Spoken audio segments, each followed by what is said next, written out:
Assalamualaikum warahmatullahi wabarakatuh. Perkenalkan, saya Alifa Desi Apriana dari Psikologi UND Angkatan 2021. Di sini saya akan menjelaskan mengenai penggunaan TIK dalam bidang pendidikan. Tanpa berlama-lama, mari kita mulai. Kehidupan manusia saat ini tidak lepas dari kemajuan dari teknologi yang berkembang dengan pesat. Berdasarkan KBBI, teknologi mengandung arti metode ilmiah untuk mencapai tujuan praktis, ilmu pengetahuan terapan, atau keseluruhan sarana untuk menyediakan barang-barang yang diperlukan bagi kelangsungan dan kenyamanan hidup manusia.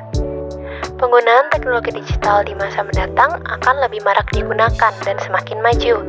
Hal ini dikarenakan saat ini sudah mencapai revolusi industri yang ke-4.0 yang memasuki peradaban digital. Masyarakat sudah mampu untuk menggunakan teknologi pada kehidupan sehari-hari, dan teknologi telah merevolusi berbagai bidang, mulai dari bidang ekonomi, sosial budaya, politik, hingga pada bidang pendidikan. Seperti yang kita rasakan, proses belajar saat ini banyak dibantu dengan adanya teknologi, seperti kuliah yang dilakukan dengan Zoom, pengumpulan tugas dengan Microsoft Word dan dikumpulkan dalam kantong Google Classroom, atau website universitas dan lainnya. Dengan teknologi yang mempengaruhi bidang pendidikan ini, terdapat banyak manfaat yang dirasakan. Terdapat beberapa manfaat teknologi pada bidang ini. Yang pertama yaitu dapat meningkatkan kualitas pendidikan, yang mana teknologi dapat dijadikan sebagai alat untuk memudahkan proses mengajar oleh tenaga pendidik. Selain itu, dapat dimanfaatkan oleh para siswa untuk menggali lebih banyak ilmu. Jika pendidik siswa mampu menggunakan teknologi dengan baik, maka kualitas pendidikan Indonesia pun akan semakin membaik. Yang kedua, media pendukung belajar. Tidak hanya itu, tenaga pendidik dapat memperlihatkan materi pelajaran lewat slide presentasi yang lebih hidup atau dengan video-video yang mengundang siswa untuk lebih fokus belajar. Dan hal tersebut dapat menaikkan siswa dalam belajar. Yang ketiga yaitu media mendapat informasi. Seringkali kita sebagai siswa mendapatkan kesulitan dalam memperoleh sumber belajar. Dengan adanya teknologi, siswa dapat dengan lebih mudah untuk memperoleh sumber belajar di internet, seperti pada Zenius, Ruang Guru, Pahamivi, dan sebagainya.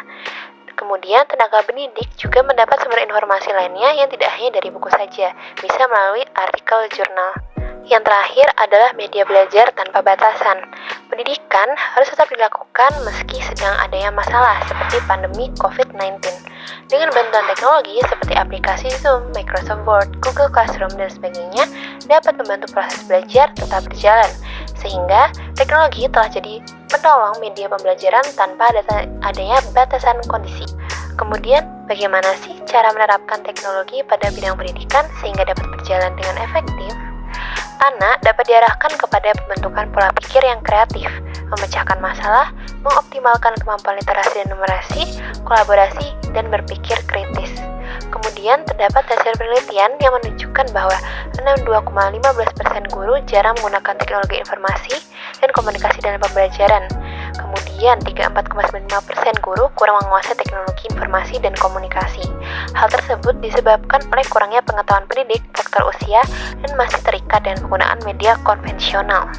Oleh karena itu, pendidik diharapkan memiliki keterampilan dalam ICT sehingga dapat membimbing anak dalam memanfaatkan teknologi yang ada. Salah satu contoh dalam pendidikan anak usia dini, pendidik yang mampu menggunakan peralatan ICT maka diharapkan pula mampu mengarahkan anak untuk memanfaatkan gadget sesuai dengan tahap perkembangan anak. Tidak hanya itu, butuhnya kerjasama antara pendidik dan orang tua siswa dalam memanfaatkan peralatan ICT agar mencegah dampak negatifnya.